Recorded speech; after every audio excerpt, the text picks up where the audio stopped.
The moment I saw my daughter's vacation photos posted online while I lay in a hospital bed fighting for my life is something I'll never forget. My name is Margaret Sullivan, and at 70, I never imagined that a sudden pneumonia would reveal which of my children truly deserved to inherit the home that had been in our family for 3 generations. Before we continue, tell me where you're watching from, and if this story resonates with you, make sure you're subscribed, because tomorrow's video will show you exactly how to recognize who truly deserves your loyalty when illness forces those around you to reveal their genuine priorities. This photograph was taken just 6 months ago, my 70th birthday celebration in the garden of our Victorian home. My daughter Jennifer stands to my left, my son Michael and his wife Sophia to my right, all of us smiling. I thought we were a loving family who would support each other through any crisis. I was wrong. I was raised in a small coastal town where my grandmother ran the local library. "Always pay attention to what people do when no one is watching, Maggie," she would tell me. Actions during crisis reveal true character more than words during celebrations ever could. Her wisdom saved my legacy decades later. After my husband Robert passed away, Jennifer began visiting more frequently. What initially seemed like caring attention gradually revealed itself as something more calculated. Her questions about the house deed became increasingly pointed, her suggestions about simplifying my affairs more persistent. "Mom, have you considered selling this big old house?" she would ask casually.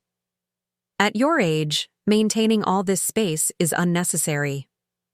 Each suggestion seemed reasonable alone, but together they formed a pattern of trying to liquidate the family home I had no intention of leaving. My first concrete suspicion came when I discovered Jennifer had been photographing documents in my home office. I noticed this accidentally while checking my security app. Timestamps showing movement in my office when I'd been out running errands. When questioned, she dismissed it as just helping organize your important papers. But her expression told a different story.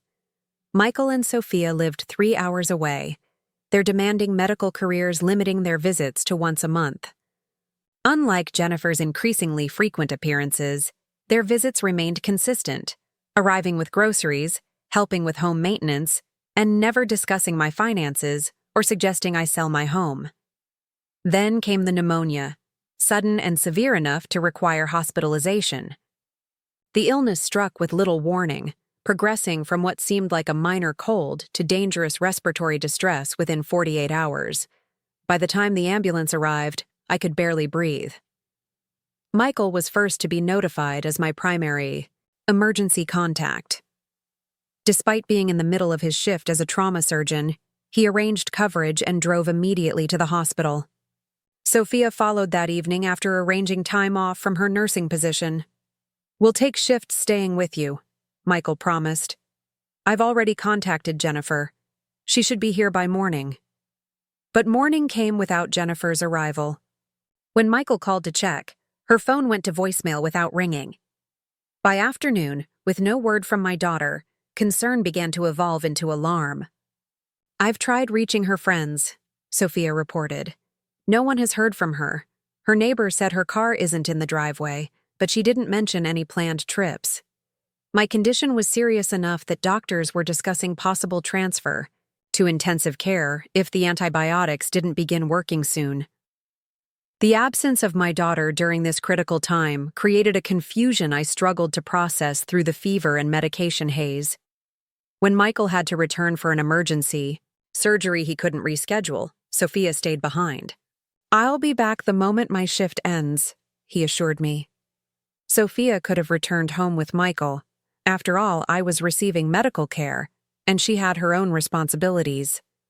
Instead, she settled into the uncomfortable visitor chair beside my bed, somehow maintaining cheerful conversation despite having been awake for nearly 36 hours. "You don't need to stay," I told her, recognizing her exhaustion.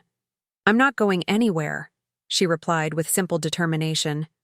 "No one should be alone in the hospital, especially family," Throughout that night, as my fever spiked and breathing became labored, Sophia advocated with night staff for additional interventions, helped reposition me for better lung expansion, and applied cool compresses to my forehead.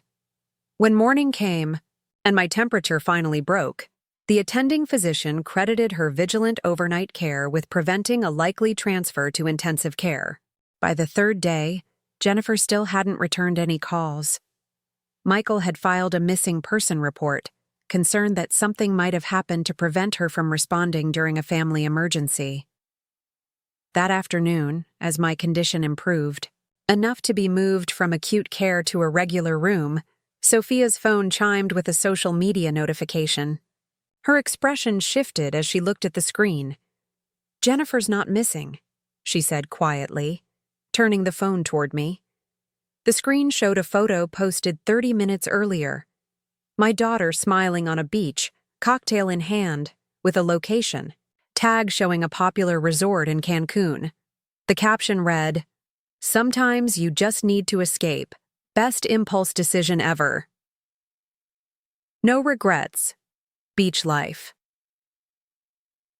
The timestamp confirmed she had flown to Mexico the same day I had been hospitalized, likely already. At the airport when the calls about my condition began, she had chosen an impromptu vacation over responding to an emergency that might have claimed her mother's life. As this reality sank in, my room phone rang. The hospital administrator was calling to discuss discharge planning for the following Terso. "We'll need to confirm your home situation and what support you'll have available," she explained. Michael, who had returned from his shift, immediately began sketching out a schedule. "I can take 3 days of family leave and Sophia has arranged a week. Between us and home health visits, we should be able to cover the first 10 days. I can move into the guest room at your house while you recover," Sophia offered. "That way someone will be there overnight when breathing problems are most likely to recur?" Their immediate, practical response contrasted sharply with Jennifer's absence. As I watched them coordinate care details, I remembered finding Jennifer's real estate search history on my computer several months earlier. She had been researching property values in my neighborhood and contact information for estate liquidators. Now, with more clarity than the fever had allowed in previous days, I asked Sophia for my purse. From it, I removed a business card I had been carrying for nearly a year without acting upon it. "Would you call Mr. Harrington for me?" I asked, handing her the card for my attorney. "I'd like him to visit tomorrow before discharge.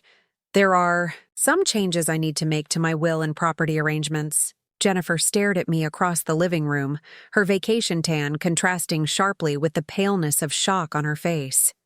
"You did what?" she asked, her voice barely above a whisper. The papers from my attorney lay on the coffee table between us. Evidence of decisions made during her conspicuous absence.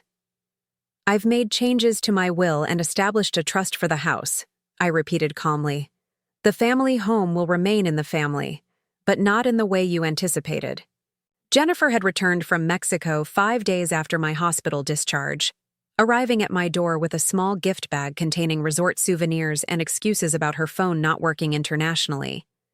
She hadn't called ahead, perhaps hoping to find me alone rather than surrounded by the support team that had been managing my recovery. "I brought you something," she'd said brightly, as if a refrigerator magnet could compensate for her absence during a medical emergency. "And I can stay a few days to help you recover. You must have been so worried when you couldn't reach me." The casual reframing, suggesting I had been trying to reach her rather than the reverse, revealed a talent for narrative manipulation I hadn't fully appreciated until now. In her version, she was the thoughtful daughter bringing gifts, not the absent one who had prioritized beaches over a potentially dying parent. Michael had witnessed her arrival from the kitchen where he was preparing my medications. The look that passed between my children contained years of unspoken assessment. His recognition of patterns repeated, her realization that this time might be different. "Mom's been well cared for," he said simply, neither accusatory nor welcoming. "Sophia's been staying in the guest room since discharge, and we've had a home health nurse visiting daily." Jennifer's expression flickered with something unreadable before settling into practiced concern. "That's wonderful, but I'm here now. You two should get back to your lives. I know how demanding your schedules are. I can take over Mom's care." The immediate attempt to remove Michael and Sophia from the situation struck me as telling. Her first priority wasn't asking about my condition, but establishing exclusive access. When Michael explained he had already arranged coverage for his shifts through the weekend, her smile tightened almost imperceptibly. After settling in, Jennifer had discovered my attorney's visit wasn't merely coincidental timing, leading to our current confrontation. I had anticipated her reaction, preparing myself for the performance of hurt feelings and indignation that would inevitably follow. "I don't understand," she continued, her voice modulating into wounded disbelief. "I've always been the one who visited most frequently, who helped you manage the house. And now you're telling me you've put the property in trust for Michael and Sophia?" "Not exactly," I clarified. "I've established a living trust that allows me to remain in the home for my lifetime. After my passing, the house transfers to a family trust that benefits my grandchildren's education, with Michael and Sophia as trustees. The arrangement ensures the property remains in the family for generations rather than being sold. This carefully structured arrangement had been designed with my attorney specifically to preserve the property's legacy, while preventing what we both recognized as Jennifer's likely intentions: selling the valuable historic home immediately, upon inheritance. But what about me? The naked self-interest in the question hung in the air between us. "You'll receive a financial inheritance," I explained, "equal to 1/3 the appraised value of the home. But the property itself will remain intact through the trust." The flicker of calculation across her features confirmed what I had suspected. The inheritance itself wasn't her primary concern, but rather the control over the property and its potential sale value. The arrangement I had established would provide her fair financial benefit while removing her ability to liquidate a family legacy that was never hers alone to dispose of. "This isn't fair," she said, abandoning pretense entirely. "I'm your daughter. I should have equal say in what happens to the house." "Equal say with whom?" I asked carefully. "Your brother hasn't expressed any interest in selling the property. In fact, he's consistently supported maintaining it as a family home." "That's because he doesn't need the money like I do," she countered, revealing more than perhaps intended. "His surgeon's salary and Sophia's nursing career give them financial security I don't have. This appeal to financial need might have been more convincing had I not accessed her bank records as part of my estate planning process. Her comfortable teaching position, supplemented by her husband's engineering income, provided household earnings well above the national average. Their frequent luxury vacations and recently purchased vacation cottage suggested financial priorities, rather than necessities. If immediate financial need is your concern, that could have been addressed directly, I noted. You never mentioned needing assistance, only repeatedly suggesting I sell this house, which has been in our family for 3 generations. The conversation was interrupted by Sophia's arrival from the pharmacy with my prescription refills. Her presence changed the dynamic immediately. Jennifer straightened in her chair, smile returning with practiced ease. "Sophia, I was just telling Mom how grateful I am that you've been helping while I was away. Such terrible timing for my phone to stop working during my trip." The performance was flawless, warm, appreciative, with just the right hint of apologetic acknowledgement. Anyone witnessing only this moment might believe the narrative of unfortunate coincidence rather than deliberate choice. Sophia's response was gracious but measured. "Family takes care of family," she said simply. "Michael and I were grateful to be able to help." The calculated neutrality of her statement, neither accepting Jennifer's framing nor challenging it directly, reflected emotional intelligence I had come to deeply respect during the past difficult week. She placed the medications on the side table and quietly excused herself to prepare lunch, giving us privacy to continue our discussion. Once alone again, Jennifer's demeanor shifted back to aggrieved entitlement. I don't understand why one missed. Visit during a brief illness has led to such dramatic changes, she said. It feels like I'm being punished disproportionately. This isn't about punishment, I replied, maintaining the calm I had practiced with my attorney in anticipation of this conversation. It's about recognizing patterns of behavior and making decisions accordingly. Your absence during my hospitalization was simply the final confirmation of priorities I've observed developing over the past 2 years. I reached for the folder my attorney had provided and removed several documents, including printouts of emails Jennifer had apparently believed were deleted and records of 3 separate consultations with real estate agents specializing in historic properties, all occurring within weeks of asking about the status of my will. You've been planning the sale of this house while I'm still living in it, I stated without accusation, simply presenting facts. Researching market values, consulting with estate liquidators about the antiques, and most tellingly, making inquiries about how quickly probate could be completed in the event of sudden changes in an elderly parent's condition. The color drained from her tanned face as she realized the extent of information I had gathered. The dated consultations proved this wasn't a recent consideration, but a calculated plan developed over months. Those were just informational consultations, she stammered. Planning for eventualities, nothing more. Perhaps, I acknowledged. But they reveal priorities and intentions that influenced my estate decisions. The house will remain in the family as it has for generations. Your financial inheritance remains substantial, but the property decisions will be managed by those who have demonstrated commitment to family legacy over immediate financial gain. The medication bottle rolled across the hardwood floor, stopping at Sophia's feet as she entered the kitchen. I watched her pick it up, her nurse's training immediately drawing her attention to the label. The puzzled expression that crossed her face confirmed something was wrong before she even spoke. Margaret, this prescription, she hesitated, examining the orange bottle more carefully. This isn't the antibiotic Dr. Kennedy prescribed. This is a sedative, and it's not from our pharmacy. 2 days had passed since my confrontation with Jennifer about the changed will.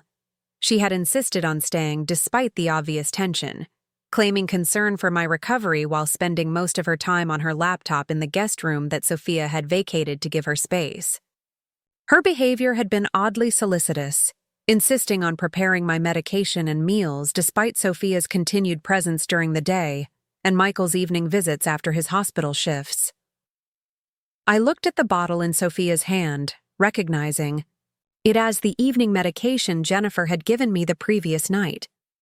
That's what Jennifer gave me for my pneumonia, I said. She said it was a new prescription the doctor had called in. Sophia's medical training made her response immediate and decisive. This is completely wrong. It's a powerful sedative normally, prescribed for severe insomnia or pre-surgical anxiety. Taking this instead of your antibiotic would have been extremely dangerous in your weakened condition. Her voice remained calm, but I could see her mind working through implications too, disturbing to voice immediately. Let me see your other medications, she requested, moving to the kitchen counter where my morning pills had been arranged in a small cup, supposedly by Jennifer before she left for a quick errand. Sophia examined each one carefully, her expression growing increasingly concerned. These aren't right either. This white tablet isn't your heart medication, it's something else entirely. She pulled out her phone and used a medical identification app to confirm her suspicions. It's a blood pressure medication you haven't been prescribed. Taking this when you don't need it could have caused dangerous drops in your blood pressure. The systematic replacement of my medications couldn't be accidental. A chill ran through me as I realized what might have happened had Sophia not noticed the discrepancy. Progressive weakening, potential falls, perhaps even symptoms that might mimic declining health in an elderly woman recently hospitalized with pneumonia. Where did these come from? Sophia asked, already gathering the incorrect medications into a separate container, her medical training automatically preserving what might become evidence. Jennifer has been insisting on handling my medication since she arrived, I explained. She said it would be easier for me to rest if she managed the schedule.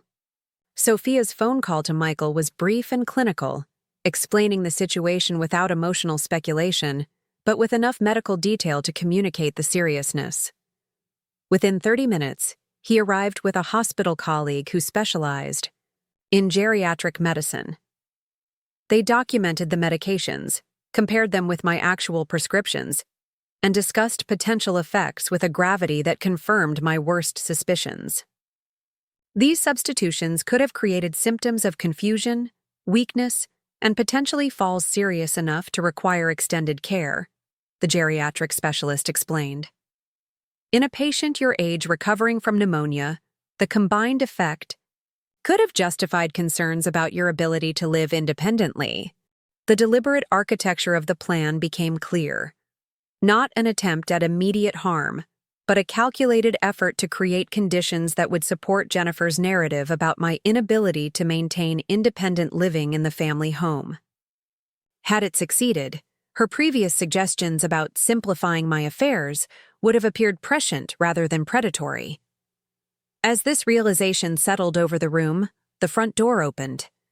Jennifer returned from her errands, stopping abruptly when she saw the gathering in the kitchen and the line of medication bottles arranged on the counter. Her expression shifted rapidly: surprise, calculation, and finally a practiced concern. "What's happening?" she asked, setting down her shopping bags. "Is something wrong with Mom's medications?" Michael, whose professional demeanor had always provided emotional containment during crisis, responded with uncharacteristic directness. "Yes, there is. These aren't her prescribed medications. They're entirely different drugs that could have created serious health complications." Jennifer's response came too quickly, too rehearsed. "That's alarming. There must have been a terrible pharmacy mistake. I'll call them immediately." "That would be difficult," Sophia interjected quietly. "Since some of these medications aren't from Mom's pharmacy at all. The prescription labels show they're from 3 different pharmacies across 2 counties. The calculated preparation this indicated, collecting various medications from scattered locations to avoid patterns that might trigger pharmacy safety protocols, revealed premeditation impossible to dismiss as misunderstanding or mistake." Jennifer's expression hardened as she recognized the futility of continued denial. "You have no idea of the pressure I'm under," she said, abandoning the concerned daughter persona entirely. "David's business is failing. We're underwater on both mortgages, and meanwhile, this house sits here with equity that could solve everything." The naked calculation in her voice, assessing my home primarily as a financial asset to extract, confirmed the decision I had made in the hospital had been not just justified, but perhaps urgently necessary. "So your solution was to make me appear unable to care for myself?" I asked, finding strange calm in finally seeing the truth plainly. "To create symptoms that would support moving me to assisted living so you could sell my home?" "It wasn't that dramatic," she countered, attempting to minimize what we all recognized as methodical and dangerous. "Just enough to show you needed more support than this old house could provide. It would have been better for everyone, you included." Michael, who had been texting while this exchange occurred, looked up from his phone. "I've consulted with hospital legal services. What you've done constitutes elder abuse and potentially attempted medical harm. They're advising us to contact law enforcement immediately." For the first time, genuine alarm broke through Jennifer's composed exterior. The potential legal consequences of her actions clearly hadn't factored into her planning, or perhaps she had assumed family loyalty would prevent formal action regardless of what was discovered. "You would report your own sister to the police?" she asked, disbelief evident in her voice. "Over some mixed-up pills?" "This wasn't confusion or mistake," Sophia responded, her normally gentle voice firm with certainty. "These medications were deliberately substituted in a pattern that would create specific symptoms. As healthcare professionals, we're mandatory reporters of elder abuse. This qualifies without question. As this confrontation unfolded in my kitchen, I felt strange detachment, as if observing a scene involving strangers rather than my own children. The daughter I had raised had become someone calculating enough to endanger my health for financial gain. The daughter-in-law, who had once been a polite addition to family gatherings, had become a fierce protector with moral clarity I found myself profoundly grateful for. When the police officers arrived 40 minutes later, they took statements with professional efficiency. The medications were documented, photographs taken, and Jennifer was asked to remain available for further questioning. No dramatic arrest occurred, just the methodical groundwork for what would likely become a formal investigation. After they departed, Jennifer made one final attempt to reframe the situation. "This is being blown completely out of proportion," she insisted. "I was trying to help, and now I'm being treated like a criminal in my own mother's house." "That's exactly the problem," I replied, finding strength I hadn't known I possessed. "You've been seeing this as your house waiting to be claimed rather than my home where I'm still living. Every action you've taken has prioritized the property's value over my well-being in it." As evening approached, Michael and Sophia helped Jennifer gather her belongings.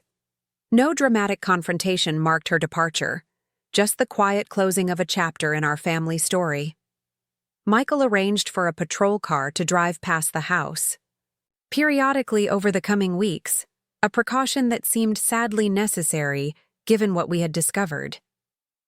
That night, as I prepared for bed in the home that had nearly been taken from me through calculated deception, I found myself reflecting on my grandmother's wisdom about crisis revealing true character. The pneumonia that had seemed like unfortunate timing had actually provided protection, creating circumstances that exposed intentions before they could be fully implemented. In the guest room across the hall, I could hear Sophia quietly organizing my correct medications for the following day. Her presence represented everything Jennifer's calculated attention had falsely presented: genuine concern without expectation of return, support without hidden agenda, family loyalty in its truest form. The choice I had made in that hospital room, changing my will before even being discharged, had been instinctive rather than calculated. Now, with evidence of what might have happened had I not acted, the decision seemed less like emotional response to disappointment and more like necessary protection against carefully planned exploitation. As I drifted toward sleep in the bedroom, where 3 generations of my family had slept before me, I felt profound gratitude for the unexpected protection that illness had paradoxically provided, revealing truths that might otherwise have remained hidden until it was too late to preserve what mattered most. 6 months after discovering Jennifer's medication tampering, I sat in the sunroom of my Victorian home reviewing documents spread across the antique table that had witnessed 4 generations of family discussions.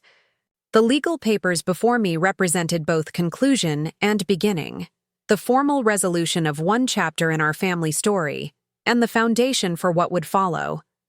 The investigation into Jennifer's actions had progressed with methodical thoroughness rather than dramatic confrontation. The detective assigned to the case, a compassionate woman in her 50s named Elena Ramirez, had approached the situation with sensitivity appropriate to family complexity, while maintaining professional clarity about the seriousness of the offenses. Elder abuse cases often involve complicated emotions that simple criminal frameworks don't fully address, she had explained during our initial interview. The relationship between victim and perpetrator creates layers that require careful navigation. Her description of me as victim had initially felt strange. The term seemed to suggest helplessness that didn't align with my self-perception.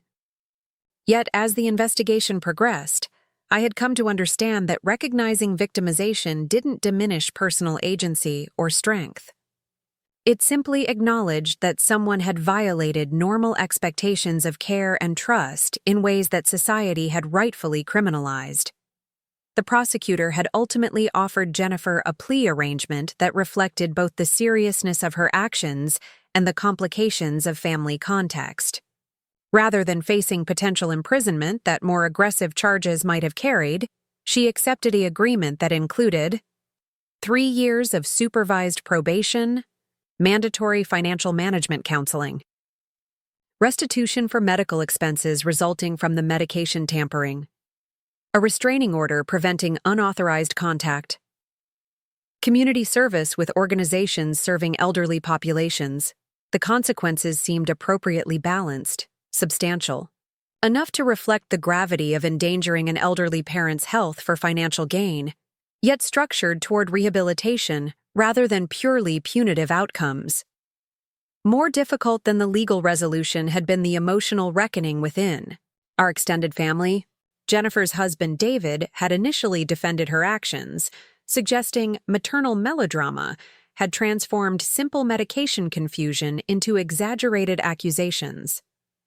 When presented with the pharmacy evidence showing deliberate acquisition of multiple prescription medications from scattered locations, his defensive posture had collapsed into shocked recognition.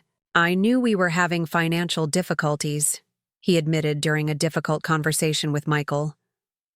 "But I had no idea she would consider something like this. The Jennifer I thought I knew would never." His voice had trailed off, unable to complete the thought that would acknowledge the fundamental reshaping of his understanding of his wife's character. Their marriage had not survived the revelation. The divorce proceedings had added another layer of complexity to Jennifer's situation, with David seeking primary custody of their children based on concerning judgment and behavior patterns. My grandchildren, ages 12 and 9, had been shielded from the explicit details of their mother's actions, though they understood that something serious had occurred requiring their parents' separation and their mother's regular meetings with court officials. Maintaining my relationship with these innocent children had required careful navigation. I had worked with a family therapist to develop appropriate explanations that neither demonized their mother nor minimized the gravity of broken trust between adults.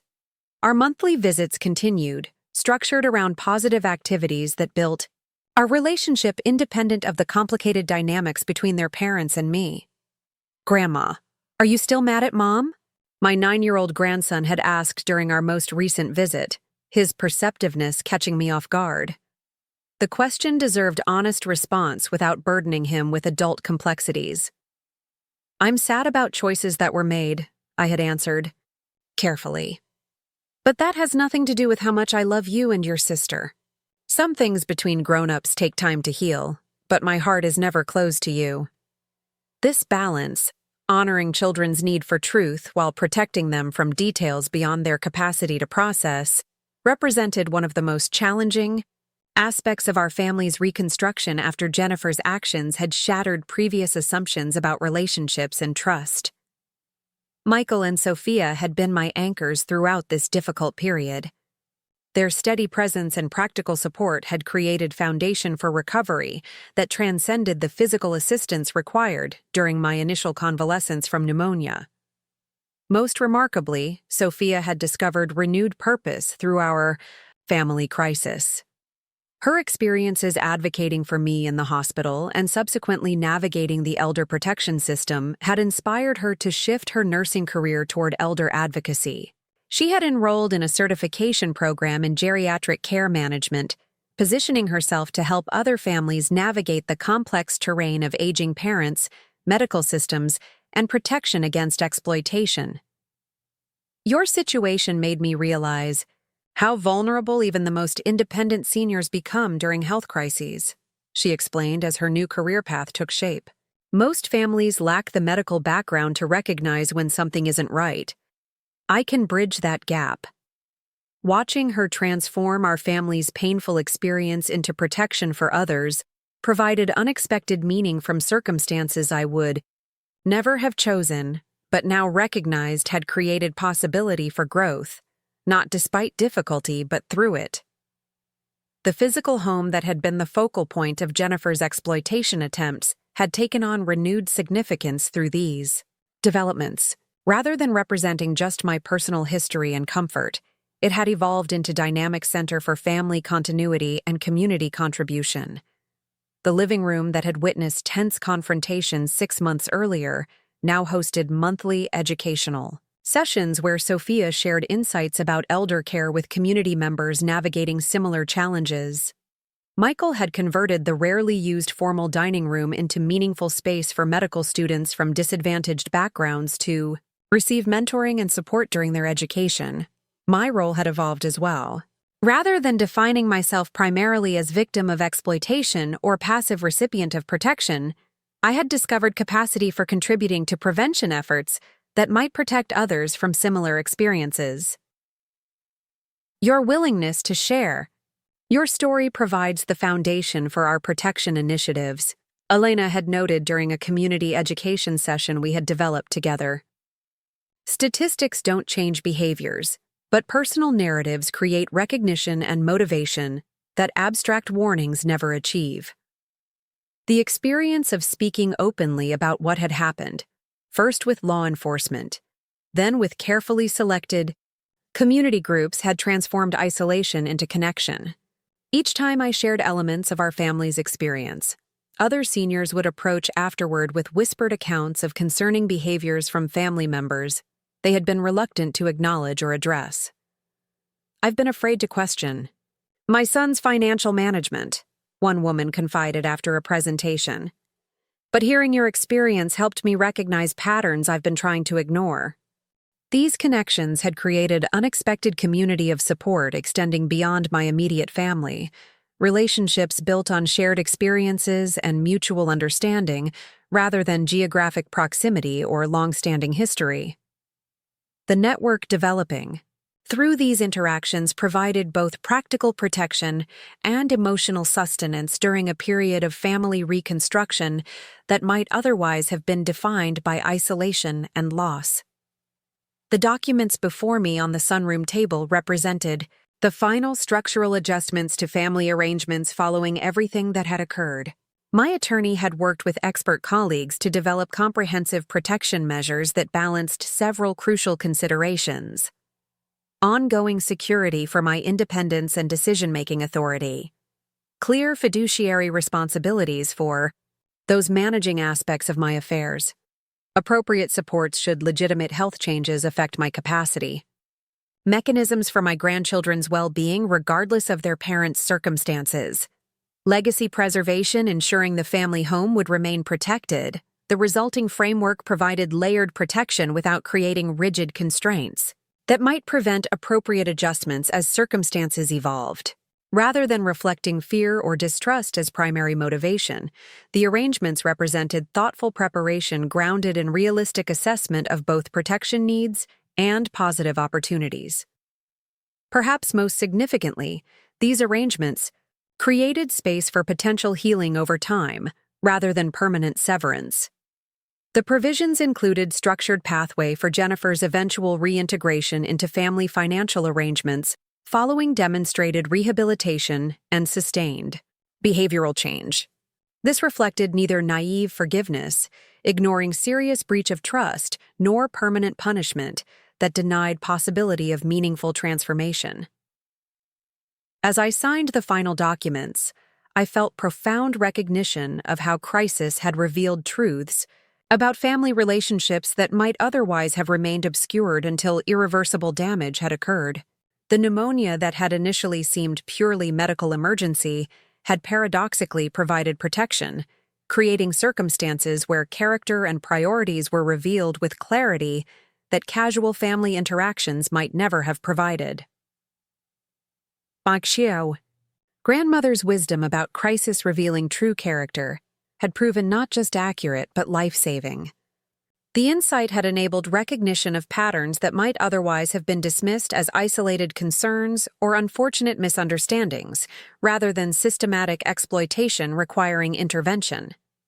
As I gathered the signed documents for return to my attorney, I noticed movement in the driveway. Sophia's car pulled in, returning from her certification exam. Her expression as she entered suggested positive results before she even spoke. "I passed with distinction," she announced, her genuine enthusiasm, a reminder of how passion for meaningful work energizes regardless of age or circumstances. The instructor said my practical experience gave me insights most beginning specialists lack. The transformation of our family crisis into her professional calling represented a form of redemption I hadn't anticipated, creating positive impact, extending far beyond our immediate situation to potentially hundreds of vulnerable seniors who would benefit from her informed advocacy in coming years. We should celebrate, I suggested, genuinely pleased by her achievement. Let's invite Michael for dinner when his shift ends. As we moved to the kitchen to discuss celebration plans, I passed the family photographs lining the hallway, images spanning decades of shared history. Among them hung a recent addition, a picture taken in this very garden 3 months earlier, showing Michael, Sophia, my grandchildren and me around the patio table, faces illuminated by birthday candles on a homemade cake. The composition was noticeably different from the birthday photograph taken before my hospitalization. One family, member absent, relationships reconfigured through painful revelation and necessary reconstruction. Yet despite these changes, the image captured something genuine about family resilience. The capacity to rebuild meaningful connection after fundamental breach of trust had necessitated difficult endings and new beginnings. The home that had nearly been taken from me through calculated deception had been transformed into something more intentional than simply inherited property. A dynamic center for family continuity, meaningful work, and community contribution that none of us could have envisioned before. Crisis revealed both vulnerability and unexpected strength. 2 years after the medication incident, I watched from the porch swing as Jennifer's car pulled into the driveway for her first unsupervised visit since the court-ordered restrictions had been modified. At 72, I had never imagined spending my later years navigating such complex family dynamics. Yet, here we were, attempting careful reconstruction of what had been fundamentally broken by betrayal and exploitation. The path to this moment had been neither direct nor easy. Jennifer had initially responded to the legal consequences with resentment rather than responsibility, portraying herself as victim of family overreaction rather than acknowledging the gravity of her actions. The mandatory counseling sessions had apparently been approached with similar resistance, her counselor reporting minimal engagement with the therapeutic process during the first 6 months. The turning point had come unexpectedly, through the influence of someone outside our immediate family circle. Jennifer's probation officer, a straightforward woman named Claudia with 20 years' experience in the corrections system, had apparently pierced the defensive narrative Jennifer had constructed around her actions. "I've seen this pattern hundreds of times," Michael reported Claudia telling Jennifer during a particularly difficult probation review. "You're so invested in being misunderstood that you can't face what you actually did. Until you acknowledge the reality of endangering your mother's health for financial gain, no genuine rehabilitation is possible." This blunt assessment, delivered without the emotional complication of family relationships, had apparently created breakthrough that months of therapy had failed to achieve. Jennifer's subsequent counseling sessions had shown marked shift toward genuine engagement with the harm she had caused and the distorted thinking that had enabled such behavior. Her progress had been documented through comprehensive rehabilitation assessments, leading to gradual modification of the restrictions initially imposed. The supervised visits with me had evolved from awkward interactions conducted under social worker observation to increasingly genuine conversations about accountability and the possibility of rebuilding trust. "I don't expect you to ever forget what happened," she had acknowledged during our most recent meeting. "But I hope someday you might believe that the person who did those things isn't who I choose to be anymore." The statement had reflected what her counselor described as emerging capacity for perspective-taking previously absent, the ability to recognize the permanent impact of her actions without expectation of simplified forgiveness or manufactured closure. This development, more than any other indicator, had influenced my willingness to attempt this next step in our carefully managed reconnection. As Jennifer approached the porch steps now, I noted subtle differences from our previous interactions. Her posture lacked the defensive tension that had characterized earlier visits. The performative aspect of her expressions, the carefully practiced contrition that had never reached her eyes, had been replaced by something more subdued and seemingly authentic. "Thank you for agreeing to this," she said simply, declining the artificial cheerfulness that might have masked the genuine complexity of the moment. "I know it represents significant trust that I'm still working to rebuild." This acknowledgement of the visit's significance, without minimizing the breach that had necessitated such careful steps toward possible reconciliation, suggested genuine evolution rather than strategic performance. The observation aligned with her counselor's assessment of developing capacity for honest self-reflection without defensive reframing. "Michael and Sophia will be joining us for dinner," I explained as we moved inside. "They've been supportive of these graduated steps toward more normal interaction." This transparent communication about support structures reflected the balanced approach we had developed, neither isolating Jennifer from family connection nor creating vulnerable situations. Without appropriate consideration, the dinner arrangement provided both meaningful opportunity for normal family interaction and practical safety consideration through others' presence. "How are the kids adjusting to the new visitation schedule?" I asked as we settled in the living room that had witnessed so many family conversations across generations. The question acknowledged the ripple effects of Jennifer's actions beyond our immediate relationship. The custody arrangement with David had evolved toward more equal distribution of parenting time, as Jennifer demonstrated sustained responsibility and appropriate judgment. This gradual normalization provided stability for my grandchildren while maintaining appropriate oversight of their well-being. "Better than I expected," she admitted. "The consistency seems to help them feel secure even with the transitions. Their therapist says they're showing remarkable resilience." The reference to professional support for her children revealed another significant shift. Jennifer's previous resistance to outsiders' involvement in family matters had transformed into recognition of appropriate resources for complex situations. This willingness to acknowledge expertise beyond her own judgment represented noteworthy change from the person who had once dismissed medical professionals' concerns about my independence. Our conversation continued with careful navigation of safer topics, the children's school activities, community developments, mutual acquaintances, before eventually acknowledging the weightier reality underlying this reconstructed interaction. "I found something while organizing my apartment last week," Jennifer said, removing a folded paper from her purse. "It's the property valuation I had done of this house before. Everything happened. I thought you should have it. A small gesture of transparency about intentions I'm deeply ashamed of now." The document she handed me confirmed what we had already understood. A professional appraisal conducted without my knowledge had valued the property substantially above market average due to its historic features and prime location. The evaluation had included notation about potential for luxury conversion or development that revealed thinking far beyond mere sale consideration. "I've been working with my financial counselor to develop sustainable budgeting rather than looking for quick solutions," she continued, referencing another component of her rehabilitation program, learning to live within actual means rather than creating artificial emergencies that justified desperate measures. This insight into the thinking patterns that had enabled her exploitation attempts provided context without excusing the behavior itself.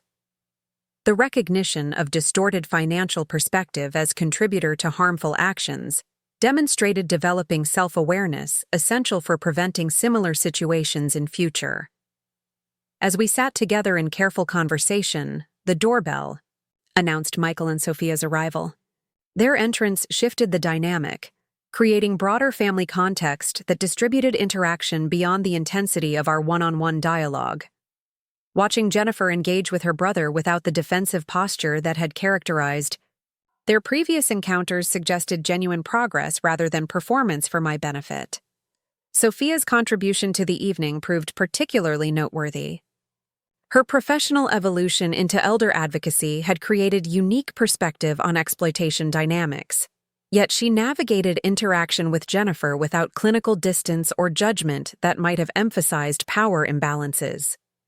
Her natural warmth created space for authentic connection while maintaining appropriate awareness of past concerns. "Your program with the senior center has been making real difference," she mentioned to me during dinner, referencing the educational series I had developed from my experiences. 3 different families contacted Adult Protective Services last month after recognizing warning signs from your presentations.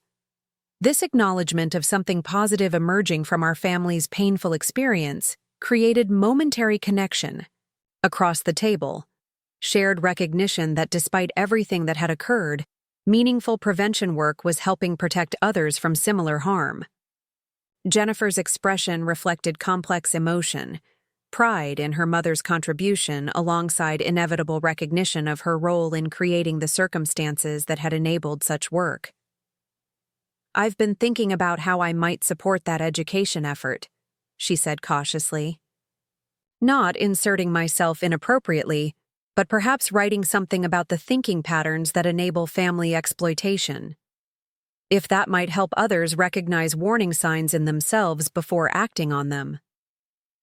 The suggestion represented significant evolution, willingness to use her experience constructively rather than minimizing or compartmentalizing what had occurred. The potential contribution reflected genuine rehabilitation rather than strategic performance, acknowledging permanent responsibility for past actions while seeking meaningful redemption through prevention work. As dinner concluded and conversation continued into evening, I observed the careful reconfiguration of family dynamics unfolding around my kitchen table. The interactions weren't characterized by artificial pretense that nothing had changed, nor by permanent punishment that denied possibility of meaningful growth. Instead, a new reality was being carefully constructed, one that acknowledged irreversible harm while creating space for demonstrated transformation to influence future relationship possibilities.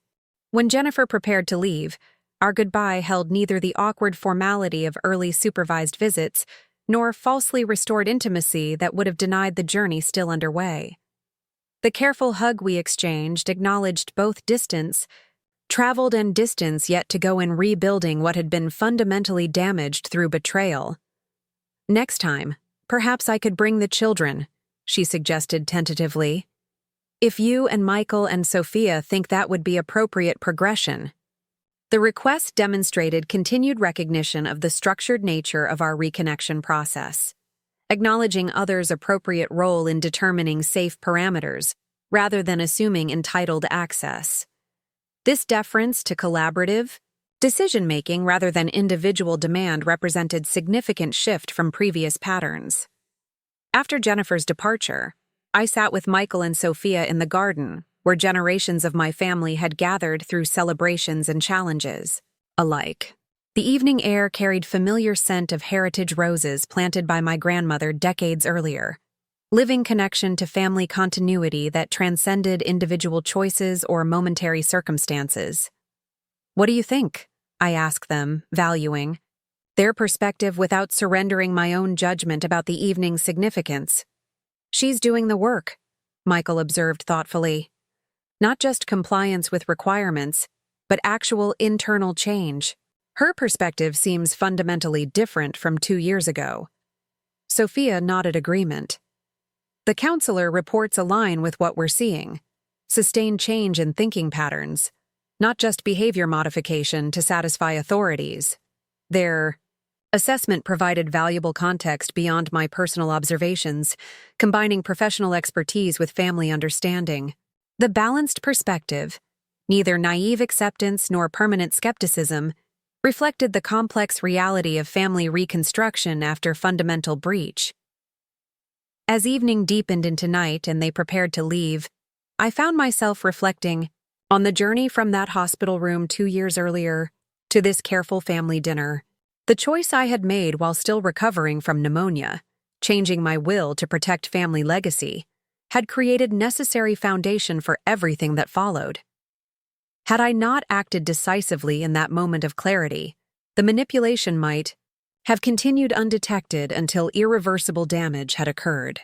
The illness that had seemed purely unfortunate timing had actually provided protection through circumstances that revealed true priorities and character, when they might otherwise have remained hidden behind careful performance. My grandmother's wisdom about crisis revealing true character had proven not just historically interesting but practically life-saving. The insight had enabled recognition of patterns in time to implement protection that preserved both financial security and familial relationships that might have been permanently lost through exploitation. Most remarkably, the painful journey had created unexpected growth and connection extending beyond our immediate family. Sophia's career evolution, my community education work, and now potentially Jennifer's contribution to exploitation prevention represented transformation of private family trauma into public benefit, reaching many who would never know the specific circumstances that had created such determined prevention efforts. As I prepared for bed in the room where 3 generations before me had slept, I recognized that family legacy involved more than physical property or financial assets.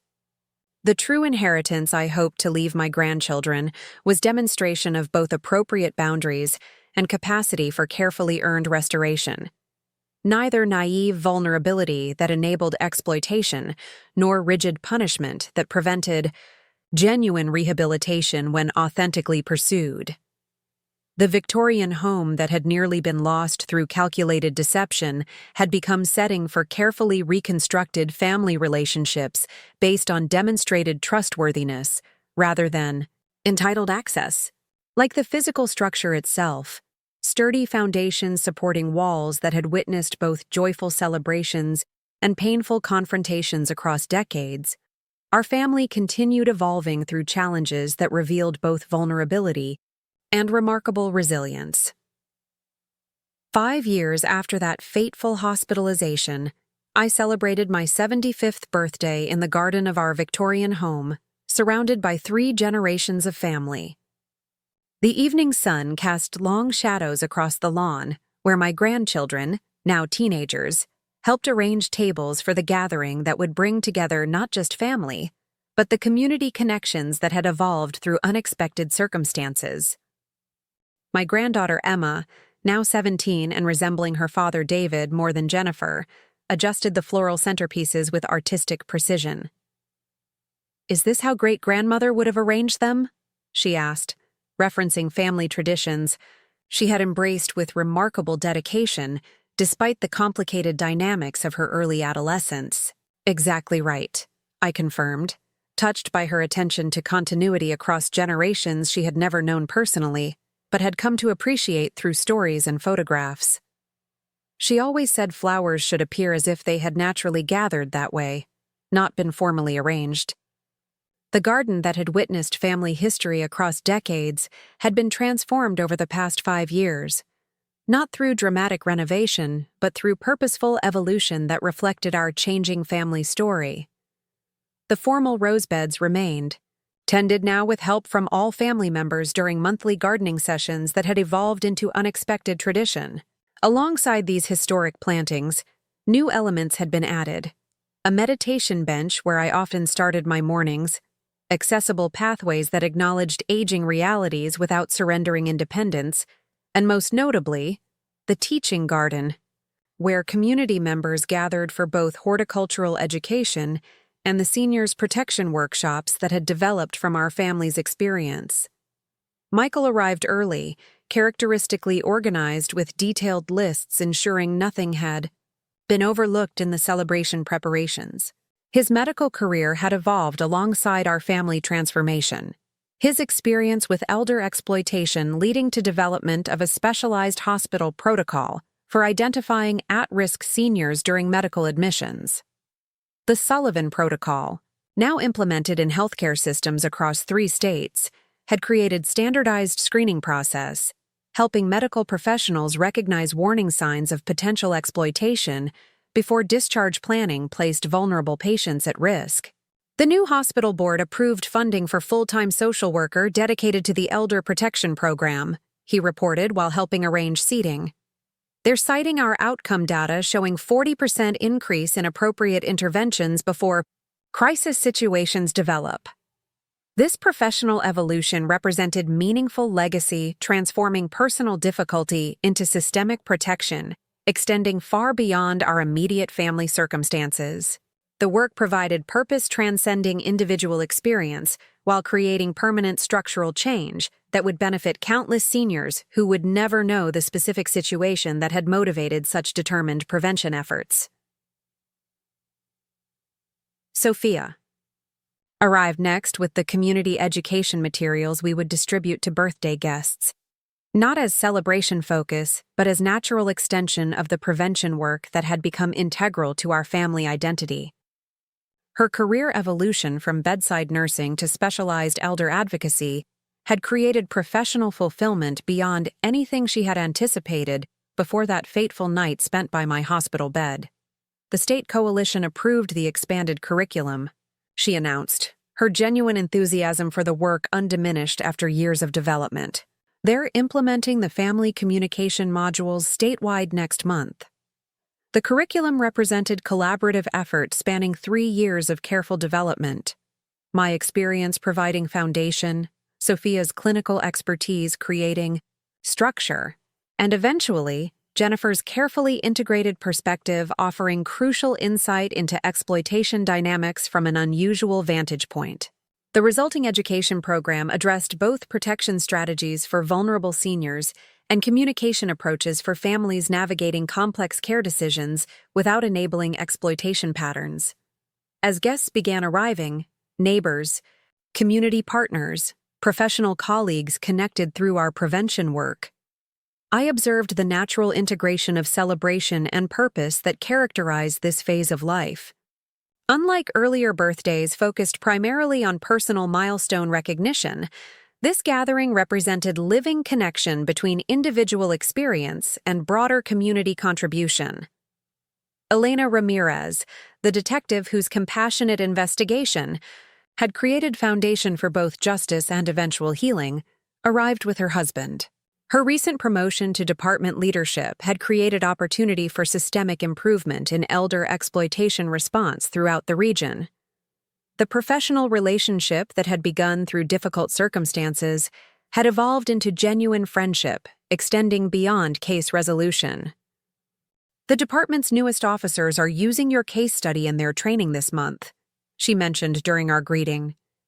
Your willingness to share your experience continues creating ripple effects through the entire protection system. This transformation of private family trauma into public benefit represented unexpected meaning from circumstances no one would have chosen, but that had nevertheless created opportunity for significant contribution. The willingness to speak openly about exploitation dynamics had helped dismantle isolation patterns that often enabled continued victimization. Jennifer's arrival created momentary shift in gathering energy, not dramatic tension but subtle acknowledgement.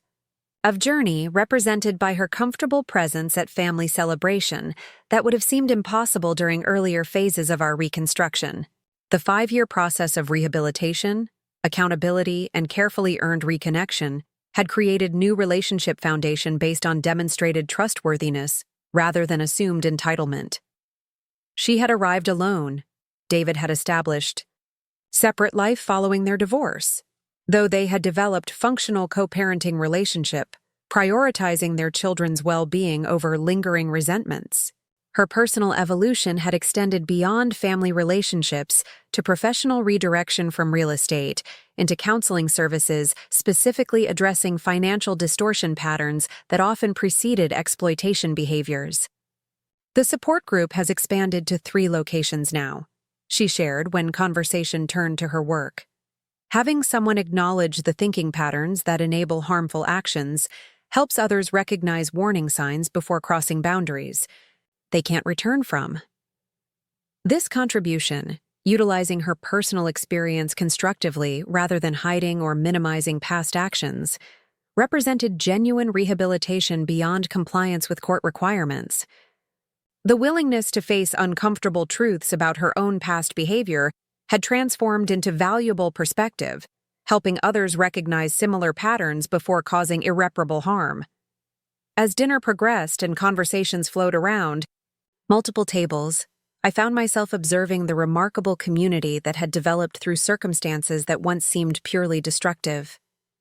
Relationships that might never have formed without crisis catalyst had created connection network, extending far beyond traditional family boundaries to include meaningful, purpose-driven associations across generations and backgrounds. My grandchildren navigated this complex social ecosystem with remarkable ease, helping elderly neighbors find comfortable seating, engaging thoughtfully with their mother's colleagues from the counseling center, and demonstrating particular attentiveness to new community members attending their first gathering. Their comfort with multi-generational interaction reflected intentional exposure to diverse perspectives rather than age-segregated experiences that characterized many of their peers' upbringing. As evening deepened and birthday traditions unfolded, Michael called for attention before dessert was served. "We have something special to share tonight," he announced, nodding toward Sophia, who brought forward a beautifully bound book I hadn't seen before. "This represents a collaborative project spanning the past year," she explained, placing the volume in my hands. "A living history of this home and the family stories it has witnessed across generations."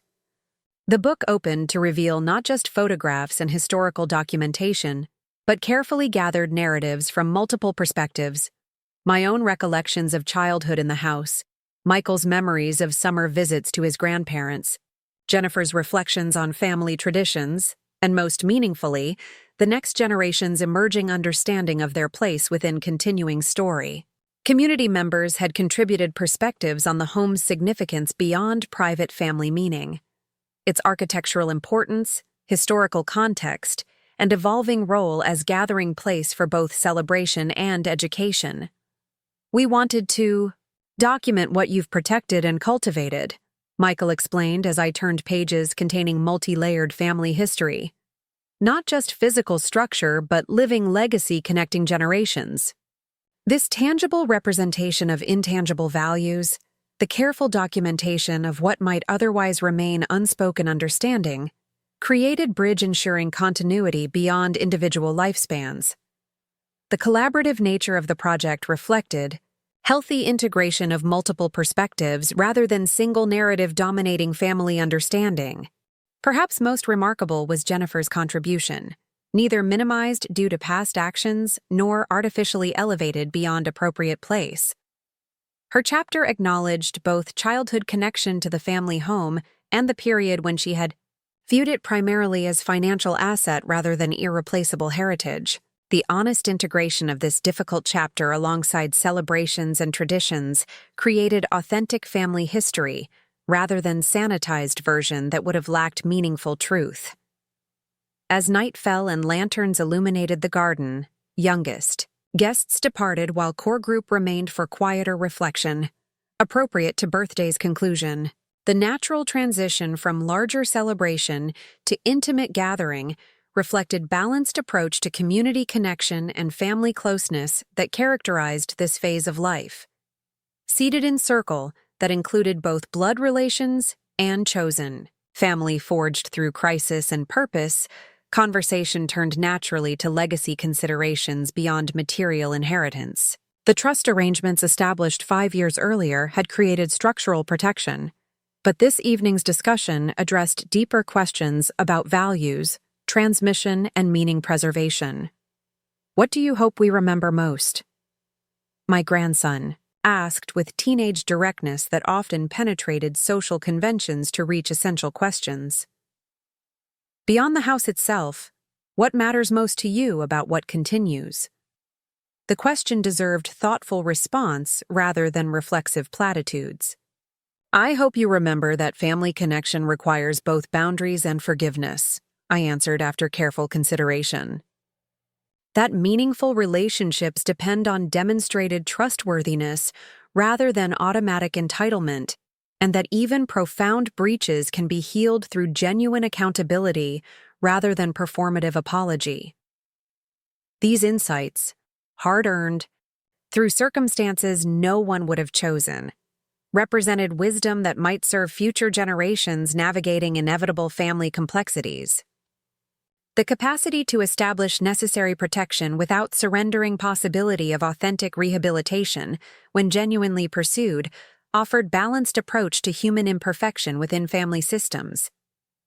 As evening concluded and guests departed, I found myself alone in the garden that had witnessed family history across decades.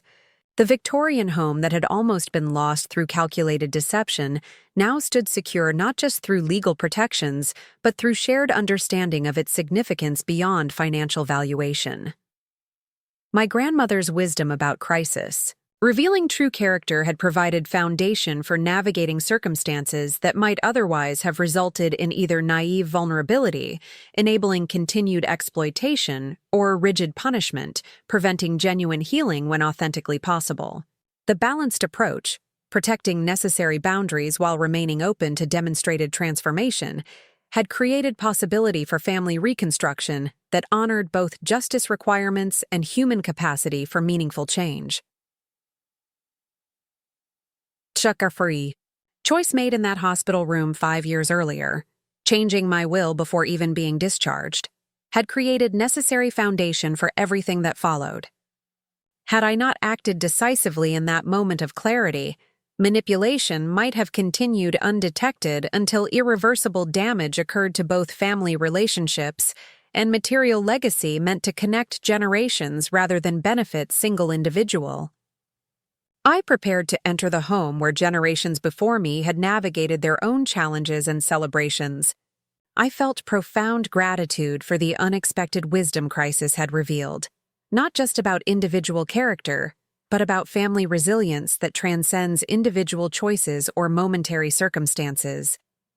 The legacy secured through that difficult period extended beyond physical property or financial arrangements to include demonstrated values about accountability, protection, forgiveness, and healing that would serve future generations navigating inevitable family complexities with wisdom earned rather than inherited. 10 years after that life-changing hospitalization, I sat in the familiar window seat of my bedroom, watching the first light of dawn illuminate the garden where 7 decades of my life had unfolded. At 80, I found myself reflecting on the journey that had transformed not just my family relationships, but my understanding of legacy, resilience, and the unexpected gifts that can emerge from our most challenging moments. The Victorian home that had nearly been lost through calculated deception had evolved into something I could never have imagined during those difficult days in the hospital, a living center for both family continuity and community purpose that transcended material value or personal attachment. What once had been simply my house had become collaborative space where multiple generations pursued shared values while honoring individual paths. The past decade had brought changes both expected and surprising. My role had gradually shifted from primary decision-maker to wisdom keeper, a transition I had approached with intentional grace rather than reluctant surrender. The trust arrangements established after Jennifer's betrayal had created framework for graduated responsibility transfer that protected both family legacy and my dignity during inevitable aging process. Michael and Sophia had moved into the garden, apartment we had created from the old carriage house 5 years earlier. The renovation had been designed with careful attention to both independence and proximity, separate enough for privacy while close enough for practical support as my physical limitations increased. Their presence provided security without surveillance, assistance without intrusion, and most importantly, daily companionship that enriched all our lives. "Gran, are you awake? I brought your morning tea." Emma's gentle knock preceded her entrance, now a daily ritual during her summer break from university where she studied psychology with focus on elder well-being, career path directly influenced by our family experience. At 22, my granddaughter had blossomed into a remarkable young woman whose natural empathy had been refined through both personal experience and academic discipline. Her undergraduate research project examining communication patterns in multi-generational households had received national recognition, creating foundation for graduate studies she would begin in the fall. "Right on time," I responded, welcoming both the perfectly brewed tea and the conversation that had become treasured morning tradition. "How's the presentation preparation coming along?" Emma settled into the armchair across from my window seat, her expression reflecting concentrated purpose that reminded me of her father. "Almost finished. The Historical Society is expecting about 70 people, and they've asked if you might feel up to answering a few questions afterward." The presentation she referenced represented significant milestone in our shared work: formal historical designation of our home as both architecturally significant property and living heritage, site connected to the elder protection movement that had developed from our family's experience. The evening would include both architectural history experts and elder advocacy professionals recognizing the dual significance of the property. "I'd be happy to participate if my energy permits," I agreed, knowing Emma would ensure appropriate boundaries protected my stamina during the event. "Your mother called yesterday about contributing her perspective as well." Jennifer's evolution over the past decade had perhaps been the most remarkable transformation in our family story. The rehabilitation that had begun as court-mandated requirement had developed into genuine personal reconstruction, extending far beyond compliance with legal consequences.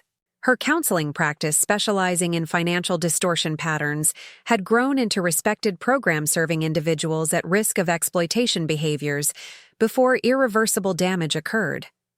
Our relationship had been carefully rebuilt on new foundation, not returned to previous patterns but reconstructed with appropriate boundaries, demonstrated trustworthiness and mutual respect that acknowledged both painful history and potential for meaningful connection despite that history. Monthly family dinners, holiday gatherings, collaborative community work, and most significantly, shared commitment to her children's well-being had created context for relationship that honored both necessary caution and human capacity for genuine change. "Mom thinks it's important to include the difficult parts of the house's story," Emma noted, revealing mature understanding of narrative integrity that transcended simplified family mythology. "She says the prevention work means more when people understand it emerged from real harm rather than theoretical concerns." This willingness to integrate uncomfortable truths rather than creating sanitized history reflected hard-earned wisdom about authentic legacy. Jennifer's ability to acknowledge her past actions without defensive minimization or self-flagellation demonstrated emotional maturity that served both her professional work and family relationships. As morning progressed, the household gradually awakened to familiar rhythm developed through years of shared living. Sophia stopped by on her way to the Elder Advocacy Center, where she now served as executive director, bringing updated educational materials for my review before publication. "The new module on family financial communication has been approved for national distribution," she reported, her continued passion for prevention work undimmed by years of dedicated service. "Your case study remains the most effective teaching tool we've developed." The center she directed had grown from modest community education program into nationally recognized resource providing both prevention resources and intervention services across the region. The Sullivan Protocol, Michael had developed for healthcare settings, had been integrated with community-based support services, creating comprehensive safety net helping vulnerable seniors navigate complex care transitions without falling prey to exploitation opportunities. The photographs lining the upstairs hallway documented this remarkable journey.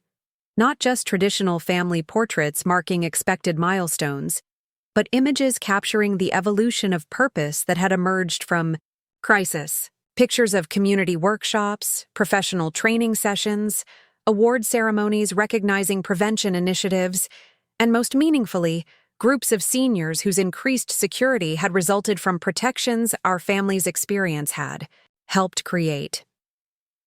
By mid-morning, I had moved to the sunroom overlooking the garden, where David, Jennifer's ex-husband and my grandchildren's father, was helping Michael with seasonal maintenance on the property's mature trees.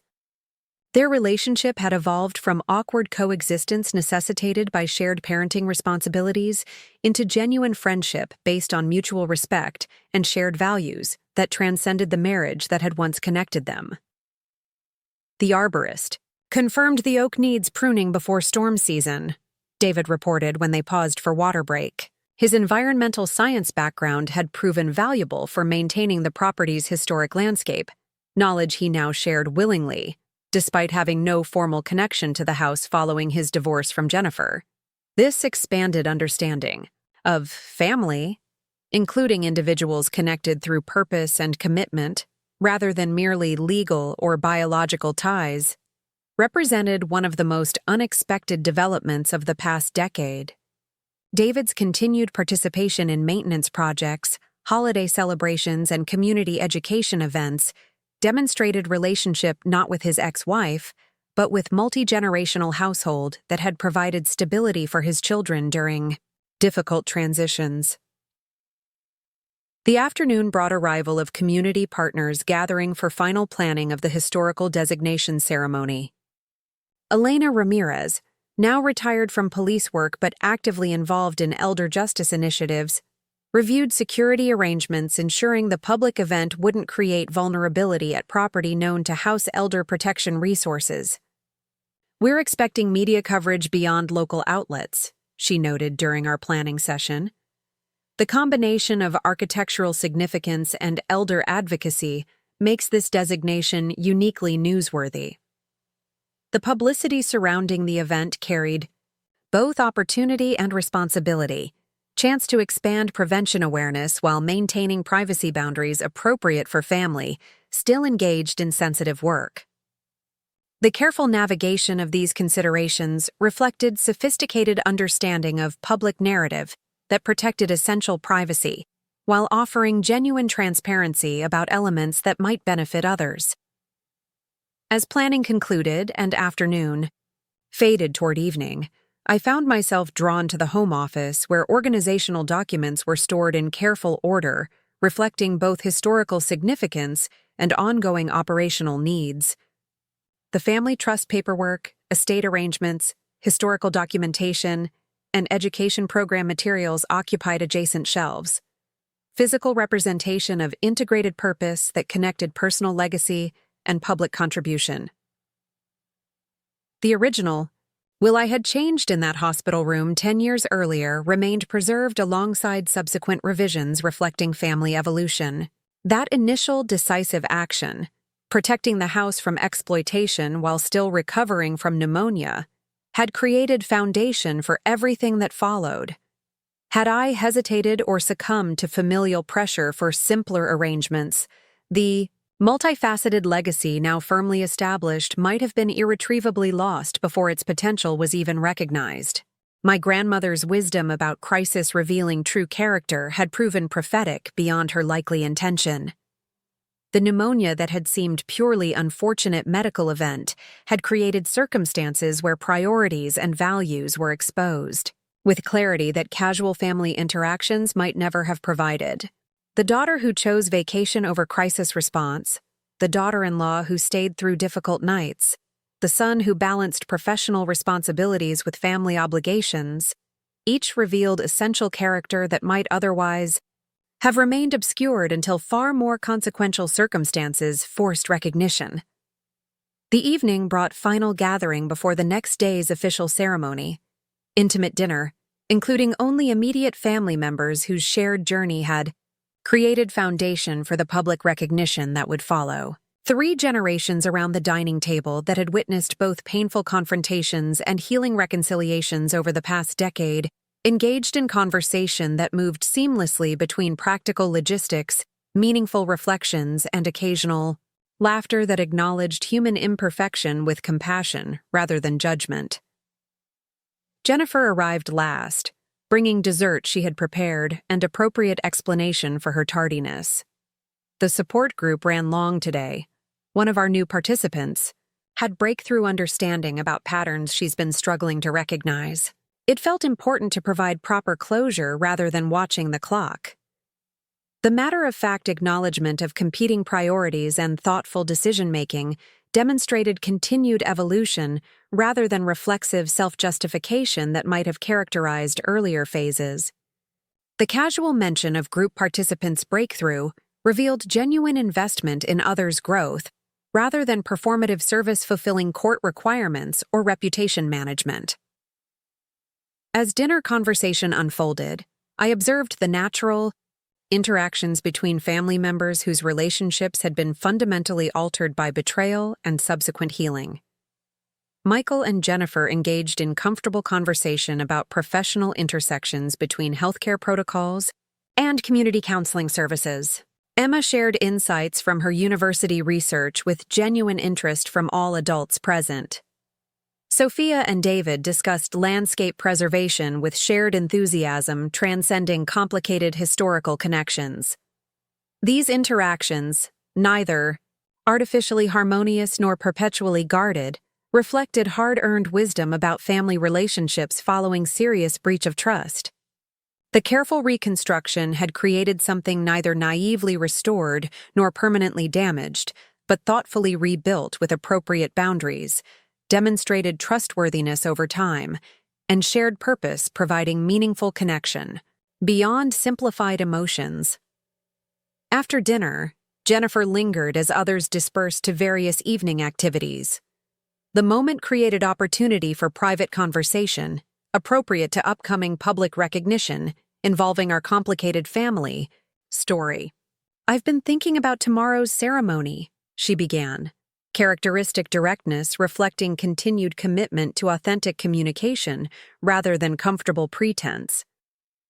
"About how different things might have been if you hadn't made that decision in the hospital 10 years ago." The reference to my will change, the decisive action that had protected both property and relationships from exploitation, acknowledged pivotal moment without defensiveness or minimization. Her willingness to recognize that crucial intervention without qualification demonstrated emotional maturity that permitted genuine conversation rather than performance. "I've thought about that too," I acknowledged. "Not just about what might have been lost materially, but about all that would never have developed without that necessary protection." The conversation that followed explored complicated truth about crisis as potential catalyst for transformation when met with both appropriate boundaries and genuine willingness to engage difficult growth. Without minimizing harmful intentions or actions that had necessitated intervention, we acknowledged parallel reality that without that painful chapter, the multifaceted legacy now firmly established might never have emerged. "Tomorrow they'll recognize this house for its historical significance and connection to elder protection initiatives," Jennifer observed thoughtfully. "But the more important story isn't about the building itself, but what happened inside it. Both the difficult parts and what grew from them afterward. This nuanced understanding, recognizing both harmful actions and healing possibilities without allowing either to negate the other, represented wisdom that transcended simplified narratives about family relationships following betrayal. The capacity to hold complexity rather than seeking comfortable reduction had created foundation for authentic connection that honored actual experience rather than manufactured closure. As evening deepened toward night and household gradually settled into familiar rhythms, I returned to the window seat where my day had begun. The garden, now illuminated by strategic lighting, highlighted mature trees whose decades of growth paralleled my own life journey. The oak that had been merely decorative sapling when I first arrived as young bride now provided substantial shade, beneath which 3 generations regularly gathered for both celebration and purpose. My reflection was interrupted by gentle knock preceding Michael's entrance. "Everything set for tomorrow?" he asked, continuing our lifelong pattern of checking in before day's end. "All arranged," I confirmed, though I've been thinking beyond tomorrow's ceremony to longer-term considerations. These considerations represented thoughts developing over recent months as physical limitations had created natural opportunity for reflecting on transitions that inevitably approached. Unlike earlier life phases where such contemplation might have generated anxiety, this season brought peaceful, assessment of meaningful completion rather than fearful anticipation of ending. The historical designation provides additional protection beyond the trust arrangements, I explained. But I've been considering how the transition to educational center might be accelerated when appropriate. The plans referenced had been developing, gradually over past 5 years, vision for the property's evolution from primarily private residence to living educational center, where aspects of both historical preservation and elder advocacy could be integrated in meaningful public resource. The trust provisions already established framework for this transition, while ensuring family members retained appropriate connection through board positions overseeing operational decisions. Are you thinking about specific timeline adjustments? Michael asked, his sensitivity to both practical planning and emotional considerations reflecting lifetime of balanced perspective. Not immediate changes, I clarified, but perhaps graduated transition allowing partial public access to certain areas while maintaining private family spaces during my lifetime. The historical designation creates natural opportunity for opening selected portions while preserving appropriate boundaries. This approach, neither resistance to inevitable transition nor premature surrender of meaningful independence, reflected integrated wisdom about legacy preservation that transcended both sentimental attachment and pragmatic functionality. The capacity to participate in orchestrating graceful evolution rather than merely responding to circumstance demonstrated agency rarely acknowledged in conversations about aging and transition.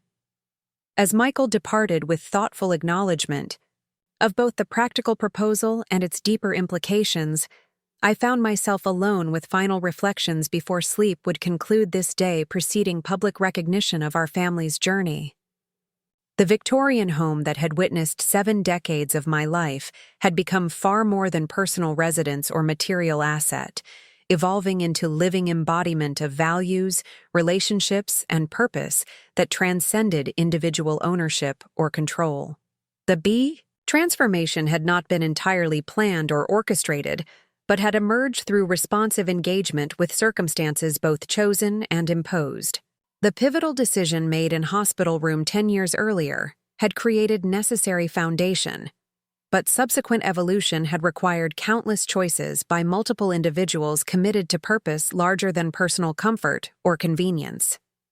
Most remarkable was the genuine healing that had occurred alongside necessary protection, not simplified forgiveness, ignoring actual harm, but carefully reconstructed relationships based on demonstrated trustworthiness, appropriate boundaries, and shared purpose providing meaningful connection beyond past betrayal. Jennifer's evolution from exploitation risk to prevention advocate represented not miraculous transformation, but methodical reconstruction, requiring both protective limits and genuine opportunity for meaningful contribution when appropriately earned.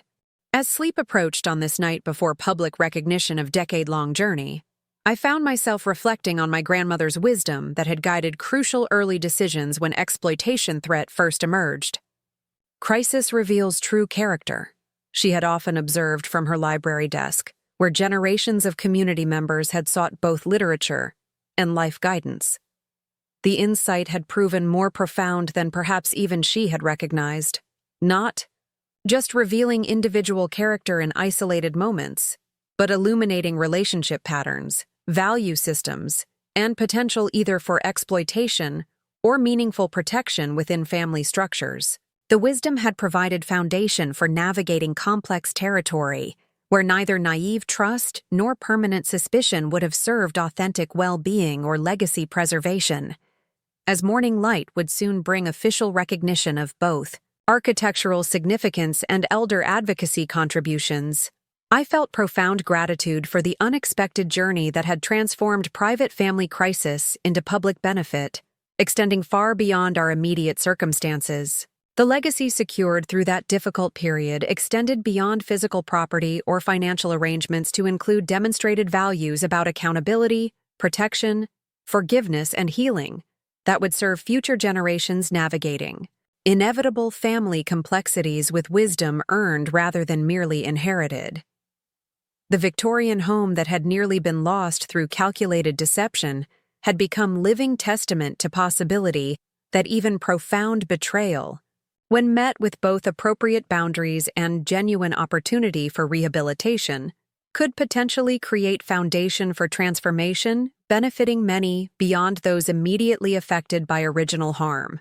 This legacy, more valuable than property itself, would continue evolving through future generations who would face their own challenges with wisdom gleaned from both our failures and our healing. As sleep finally approached, my last conscious thought returned to that hospital room a decade earlier, the moment when crisis had revealed essential truths about relationships, values, and priorities that might otherwise have remained obscured until irreversible damage had occurred. The pneumonia that had seemed merely unfortunate medical emergency had actually provided protection through circumstances that exposed both vulnerability and unexpected strength when they most needed recognition. The choice made in that consequential moment, changing my will before even being discharged, had created necessary foundation for everything that followed. The daughter who vanished when I was ill, and the daughter-in-law who stayed through the night, had each revealed essential character that guided subsequent decisions, with clarity that casual family interactions might never have provided.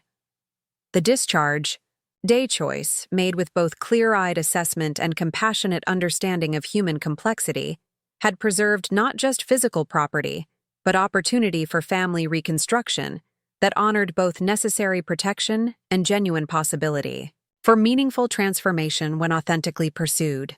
That balanced wisdom, protecting essential boundaries while remaining open to demonstrated change, represented legacy more valuable than any material inheritance could ever provide. 15 years after that pivotal hospitalization, the Victorian, home that had witnessed generations of my family's story, hosted its most significant gathering yet. At 85, I watched from my favorite garden bench as cars began arriving for what we had simply called the reunion, bringing together not just extended family, but the expansive community that had developed through our shared work in elder protection and advocacy. The years had brought physical changes I had accepted with grace rather than resistance. My daily routines now included assistance from Emma, who had completed her doctoral program in gerontological psychology and returned home to balance her clinical practice with family responsibilities. The walker positioned discreetly beside my bench represented practical adaptation rather than surrender, allowing continued garden enjoyment despite arthritic limitations that had progressed, despite best medical interventions. "Everything is ready, Mom," Michael announced, approaching with clipboard that reflected his lifelong organizational tendencies. At 63, his recent retirement from surgical practice had created opportunity for full-time dedication to the elder protection initiatives that had become his passion. The caterers are set up, the presentation area is arranged, and the Historical Society display is installed in the front parlor. The occasion celebrated multiple milestones: 15 years since the founding of our advocacy work, 10 years since the home's historical designation, and most personally, formal transition of the property into its next phase as the Sullivan Center for Elder Well-Being and Protection. What had begun as crisis response had evolved into nationally recognized resource combining educational programs, advocacy initiatives, and intergenerational living demonstrations serving communities far beyond our immediate region. The garden had been transformed to accommodate today's gathering while preserving its historical integrity and intimate character. Paths had been widened for accessibility, seating areas strategically arranged for those with mobility considerations, and heritage plantings protected while incorporating elements serving educational purposes for visitors studying historical landscape preservation alongside elder-friendly environmental design. Sophia joined us, her organizational clipboard rivaling Michael's in detailed precision. "The documentary team is setting up near the oak tree," she reported. "They've requested time with you after the main presentation if you're feeling up to it." The documentary she referenced represented significant acknowledgement of our work's impact. PBS series examining grassroots initiatives that had created measurable improvements in vulnerable populations' well-being.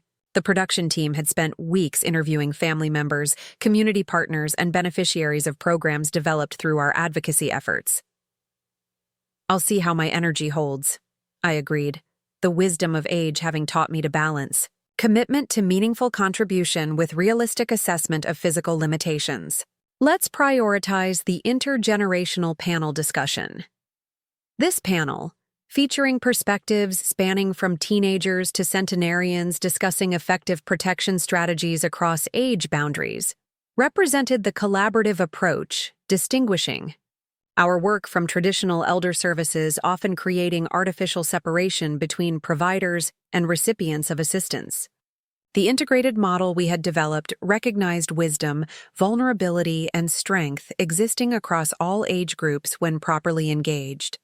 As guests continued arriving, I observed the remarkable diversity assembled in response to simple invitations, asking recipients to join us in celebrating 15 years of community-based elder protection. Law enforcement professionals who had implemented specialized training programs developed from our experience chatted comfortably with social workers, healthcare providers, financial advisors, and families who had benefited from early intervention before exploitation patterns could fully develop. Jennifer arrived with materials for the psychology workshop she would facilitate later. Her professional evolution, having created recognized expertise in understanding and addressing cognitive patterns enabling exploitation behaviors. Her rehabilitation journey had progressed from court-mandated requirements to genuine commitment to prevention work benefiting others who might otherwise follow similar pathways toward harmful actions. The registration for the financial distortion workshop exceeded capacity, she reported, settling beside me with genuine enthusiasm for the work rather than performance-seeking approval. "We've arranged overflow space in the library." Our relationship had continued its careful reconstruction throughout the years, not returned to previous patterns but thoughtfully rebuilt with appropriate boundaries, demonstrated trustworthiness, and mutual respect, acknowledging both difficult history and genuine healing. The path had included setbacks alongside progress, challenging conversations balancing accountability with possibility, and graduated restoration of trust based on consistent actions rather than declarations or promises. Perhaps most meaningful was Jennifer's relationship with her now-adult children, who had navigated complicated understanding of family history with remarkable resilience. Emma's professional focus on elder well-being and her brother Jason's legal work in guardianship reform reflected not damage from family disruption, but purposeful integration of difficult experience into meaningful contribution. "Gran, the historical society president has arrived," Emma announced, approaching with elegant woman whose scholarly expertise had been instrumental in securing the property's formal designation. "She's brought something special she thought you'd want to see before." The presentation. Dr. Eleanor Jenkins, whose academic career had focused on documenting connections between architectural preservation and social history, carried carefully wrapped package suggesting archival significance. "We discovered this while cataloging county records from the early development of this neighborhood," she explained, unwrapping yellowed documents with conservators' careful handling. "It appears to be original correspondence between your grandmother and the town council regarding establishment of the first community library services." The unexpected discovery created tangible connection to family history I had known only through stories, my grandmother's advocacy for literacy access, transcending class boundaries that had characterized early community development. The documented initiatives paralleled our own work generations later, different specific focus but similar commitment to protection and empowerment of vulnerable community members. "She would have approved of what this house has become," I observed, touching the fragile papers with carefully gloved hands. Her belief that knowledge provides protection guided so many of her life choices. The historical continuity represented by these documents, connecting my grandmother's community advocacy to our current elder protection initiatives, provided meaningful validation of values, transmission across generations. The specific applications had evolved with changing societal needs, but core commitment to protection through education and empowerment remained consistent through decades of family history. As afternoon progressed toward the formal program, I found myself surrounded by the expanded family created through shared purpose rather than merely biological connection. David, Jennifer's ex-husband, had arrived with his current wife, Helen, both actively involved in environmental sustainability programs conducted on the property's grounds. My grandchildren's partners, several chosen family members from Michael and Sophia's extensive professional network, and multiple community collaborators represented family structure defined by commitment and contribution rather than conventional definitions. The formal presentation began with remarks from the state's Attorney General, whose office had implemented protection protocols developed through our advocacy work. What began as one family's response to exploitation attempt has transformed how our entire state approaches elder protection, she noted. The Sullivan model demonstrates how lived experience, when thoughtfully translated into systematic prevention, creates protection extending far beyond what criminal prosecution alone could ever achieve.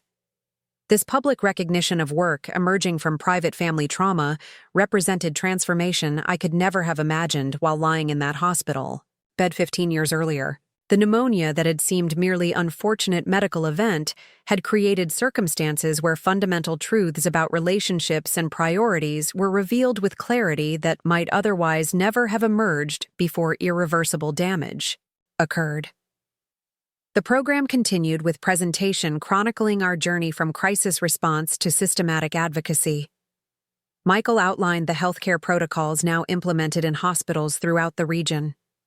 Sophia explained community education, initiatives reaching vulnerable seniors before exploitation occurred. Jennifer, her participation representing remarkable rehabilitation journey, described psychological insights helping families navigate complex care decisions without enabling harmful dynamics. My own remarks, delivered from seated position acknowledging physical limitations while maintaining dignified presence, focused on what we had learned about family resilience following betrayal and exploitation. The path forward requires neither toxic forgiveness that enables continued harm, nor permanent punishment that denies possibility for genuine rehabilitation, I explained, decades of experience underlying seemingly simple insight. The balanced approach, establishing necessary protection while remaining open to demonstrated transformation, creates possibility for healing that honors both justice requirements and human capacity for meaningful change. This wisdom, hard-earned through circumstances none of us would have chosen, represented legacy more valuable than the physical property itself. The capacity to navigate complex territory where neither naive trust nor permanent suspicion serves authentic well-being had created foundation for family reconstruction that honored both necessary boundaries and genuine possibility for relationship renewal when appropriately earned. Following formal presentations, guests moved through thoughtfully designed exhibitions demonstrating both the home's historical significance and its evolution into education center. The library showcased original architectural elements alongside contemporary accessibility adaptations. The garden demonstrated heritage landscape preservation with elder-friendly modifications. The kitchen, where Jennifer had once tampered with my medications, now hosted cooking classes focusing on nutrition needs of aging populations. As evening approached and formal programming concluded, intimate gathering of core family members assembled. In the sunroom where so many crucial conversations had occurred throughout our journey, 4 generations spanning from my 85 years to Emma's 3-year-old daughter created living embodiment of family continuity, transcending individual lifespans. The transition documents I had signed earlier that day, formally establishing the Sullivan Center with appropriate governance structure ensuring both professional management and continued family involvement, rested on the antique table that had witnessed family discussions across decades. The arrangements represented neither impulsive decision nor surrendered independence, but thoughtfully orchestrated evolution, ensuring meaningful legacy preserved beyond individual lifetime. I've been thinking about grandmother's library story, Jennifer noted as conversation turned reflective. About how she recognized information access as protection for vulnerable community members. She created literacy programs. You've created elder protection initiatives. Different specific applications but similar underlying values. This observation, highlighting values continuity across generations despite evolving applications, reflected mature understanding of legacy transcending specific circumstances or individuals. The capacity to recognize essential principles underlying various manifestations demonstrated wisdom about family continuity, more sophisticated than simple replication of traditions or expectations. As evening deepened and younger family members gradually departed, I found myself in quiet conversation with Michael and Sophia, the son who had balanced professional responsibilities with family obligations, and the daughter-in-law who had stayed through difficult hospital nights 15 years earlier. Their consistent presence throughout subsequent journey had provided foundation for everything that had developed from that crucial early intervention. I never imagined where that hospital decision would lead, I acknowledged, remembering the clarity I had felt despite illness and medication effects. Protecting the house seemed immediate necessity, but everything that's grown from that moment extends far beyond property preservation. You recognized something essential in that moment of crisis, Michael observed thoughtfully. Not just Jennifer's exploitation attempt, but opportunity for something meaningful to develop from necessary intervention. This balanced perspective, acknowledging both protection requirements and growth possibilities, characterized the wisdom that had guided our family's recovery from betrayal that might otherwise have created permanent fracture rather than transformed relationship. The capacity to establish necessary boundaries without surrendering possibility for genuine rehabilitation when authentically pursued had created foundation for healing that honored both justice requirements and human capacity for meaningful change. As night fell on the Victorian home that had witnessed my life's journey across decades, I found myself filled with profound gratitude for both what had been protected and what had been created through circumstances none of us would have chosen, but all had learned to navigate with growing wisdom. The pneumonia that had seemed purely unfortunate medical event had revealed essential truths about relationships, values, and priorities that might otherwise have remained obscured until irreversible damage had occurred. My grandmother's wisdom about crisis revealing true character had proven more profound than perhaps even she had recognized, not just revealing individual character in isolated moments, but illuminating relationship patterns, value systems, and potential either for exploitation or meaningful protection within family structures.